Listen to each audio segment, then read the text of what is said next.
Students, हमने अपने previous video में डिस्कस किया था ऑटोट्रॉफिक न्यूट्रिशन के बारे में, जो कि प्लांट्स में होता है, ग्रीन प्लांट्स में।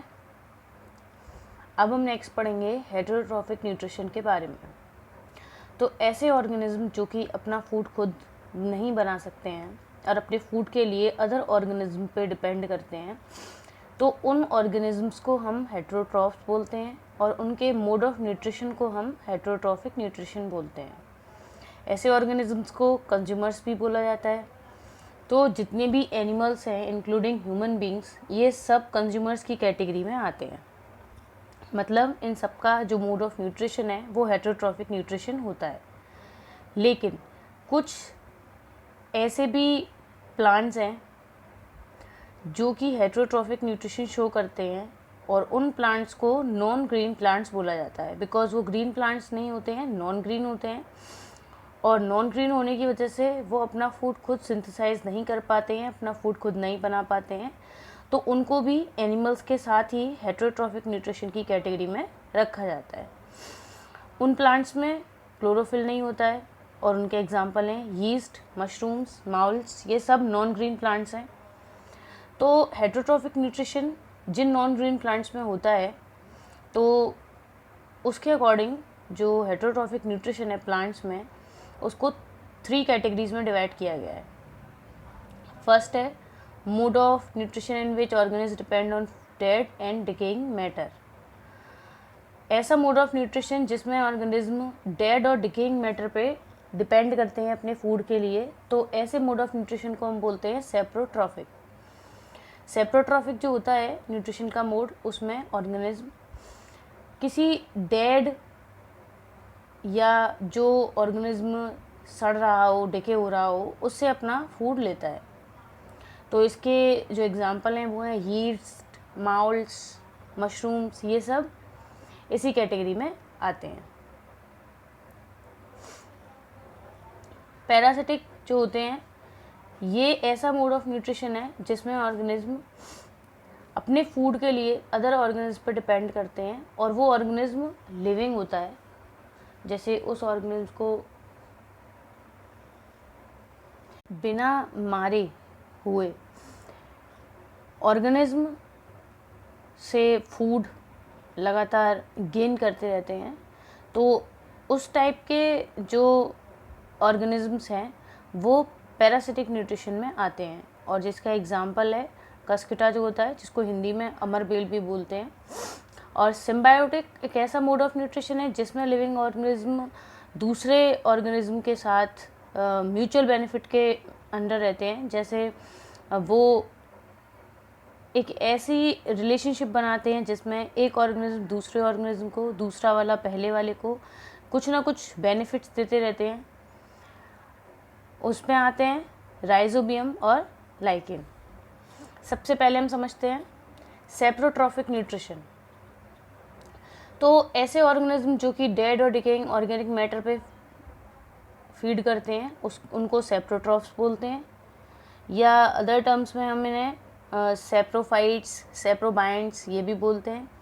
सेप्रोट्रॉफ्स जो होते हैं ये क्या करते हैं, किसी डेड और डिकेइंग ऑर्गेनिक मैटर पर, जैसे मान लीजिए आपने नोटिस किया होगा कि आप कोई खाने की चीज़ जैसे टोमेटो वगैरह, उसे आप थोड़े दिन के लिए किसी एक जगह पर रख दीजिए, तो आप देखेंगे थोड़े दिन बाद वो टोमेटो जो है वो सड़ना स्टार्ट हो जाता है और उस पर थोड़े दिन के बाद फफूंद आने लगती है, जिसको माउल्ड बोलते हैं। ऐसी रोटी पे फफूंद आने लगती है। अचार अगर ऑयल से बाहर रह जाता है तो उस पर फफूंद आने लगती है, तो उसी को ही हम माउल्ड बोलते हैं।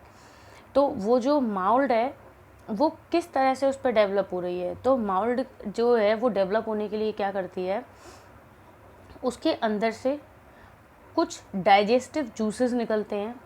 उन डाइजेस्टिव जूसेस की हेल्प से वो जो डेड ऑर्गेनिज्म है उसको धीरे धीरे करके डिकम्पोज करते हैं, सिंपल फॉर्म में चेंज करते हैं। जब सिंपल सॉल्युबल फॉर्म में वो फूड जो है वो कन्वर्ट हो जाता है और उसके बाद उसे वो एब्जॉर्ब कर लेते हैं। तो ये जो मोड ऑफ न्यूट्रिशन है, इसी को ही हम क्या बोलते हैं, सेप्रोट्रॉफिक न्यूट्रिशन। अब देखिए सेप्रोट्रॉफ्स जो हैं वो चीज़ों को सड़ाने का काम कर रहे हैं, मतलब चीज़ों को कॉम्प्लेक्स फॉर्म से अपने डाइजेस्टिव जूसेस की हेल्प से सिंपल फॉर्म में चेंज कर रहे हैं, तो इस चीज़ को हम डिकम्पोजिशन भी बोलते हैं, और इसीलिए सेप्रोट्रॉफ्स को कॉमनली डिकम्पोजर्स भी बोला जाता है।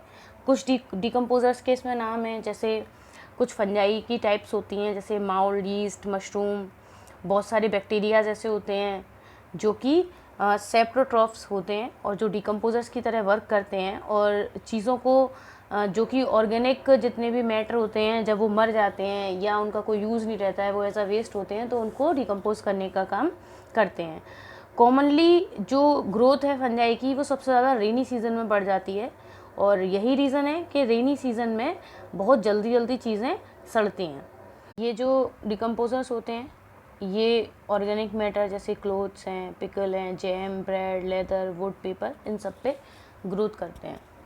जो फंजाई है जो कि बताई थी अभी मैंने, सेप्रोट्रॉफ्स के एग्जांपल है, तो सेप्रोट्रॉफ्स के एग्जांपल में देखिए ये स्ट्रक्चर है ब्रेड माउल्ड का।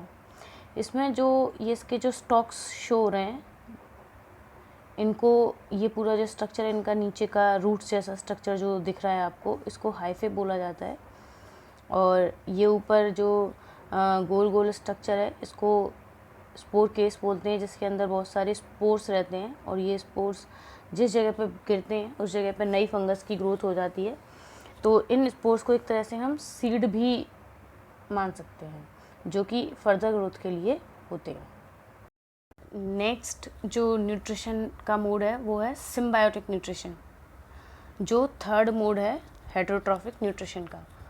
तो सिम्बायोटिक न्यूट्रिशन में दो ऑर्गेनिज्म एक दूसरे के साथ क्लोजली जुड़े हुए रहते हैं, लेकिन वो एक दूसरे को म्यूचुअल बेनिफिट देते हैं। जैसे पैरासाइट्स में तो सिर्फ पैरासाइट का बेनिफिट होता है, लेकिन सिम्बायोसिस न्यूट्रिशन जो होता है, मतलब सिम्बायोटिक न्यूट्रिशन जो होता है, इसमें जो ऑर्गेनिज्म दोनों रहते हैं उन दोनों का ही फ़ायदा होता है, तो इसको सिम्बायोसिस बोला जाता है। और इस मोड ऑफ न्यूट्रिशन को सिम्बायोटिक न्यूट्रिशन बोलते हैं, जिसमें दो ऑर्गेनिज्म अलग अलग स्पीसीज़ के एक साथ रहते हैं और एक दूसरे को म्यूचुअल बेनिफिट देते रहते हैं, तो इस टाइप के न्यूट्रिशन को सिम्बायोटिक न्यूट्रिशन बोला जाता है। इसका एग्जांपल है लाइकेन। लाइकेन जो है उसमें दो ऑर्गेनिज्म रहते हैं, एक एल्गी और एक फंजाई, जो कि दोनों ही एक दूसरे को हेल्प करने का काम इसमें करते हैं। एल्गी ऑटोट्रॉफ है, मतलब उसके अंदर प्रेजेंट है क्लोरोफिल, जिसकी हेल्प से वो फूड बना सकती है, लेकिन फूड बनाने के लिए उसे जो वाटर और मिनरल्स लगते हैं वो एब्जॉर्प्शन करता है फंजाई वाला पोर्शन। तो एल्गी फूड प्रिपेयर करती है और फंजाई को सप्लाई करती है, और फंजाई एल्गी के लिए वाटर और मिनरल्स एब्जॉर्ब करता है और एल्गी को देता है। तो ये दोनों एक दूसरे को बेनिफिट दे रहे हैं। तो इस टाइप के जो कंडीशन बनती हैं ये सिम्बायोसिस कंडीशंस हैं, और इस टाइप के न्यूट्रिशन को सिम्बायोटिक न्यूट्रिशन बोलते हैं। राइजोबियम भी सेम इसी टाइप का एक बैक्टीरिया है, जो कि लेग्यूमिनस प्लांट्स जो होते हैं, मतलब ऐसे प्लांट्स जो बीज वाले होते हैं, बीन्स वाले सॉरी, और जो पीज वाले प्लांट होते हैं, पल्सेस वाले प्लांट होते हैं, वो लेग्यूमिनस प्लांट्स होते हैं। और उन लेग्यूमिनस प्लांट्स की जो रूट्स होती हैं उस पर राइजोबियम बैक्टीरिया रहता है, जो कि सॉइल में प्रेजेंट जो एटमॉस्फेरिक नाइट्रोजन होती है उसको नाइट्रोजनस कंपाउंड्स में कन्वर्ट करता है, और जिसको ईज़िली प्लांट्स एब्जॉर्ब करके प्रोटीन्स में कन्वर्ट कर सकते हैं। तो सॉइल के अंदर नाइट्रोजन को रिप्लेनिश करने के लिए, नाइट्रोजन को साइकिल करने के लिए, रिसाइकिल करने के लिए, बार बार नाइट्रोजन की अमाउंट जो है सॉइल में इक्वल रखने के लिए राइजोबियम बैक्टीरिया नेचुरली वर्क करते हैं और नाइट्रोजन की अमाउंट को सॉइल में सही बना के रखते हैं। तो यहाँ आपके हेटेरोट्रॉफिक न्यूट्रिशन के तीनों टाइप फिनिश हो जाती हैं।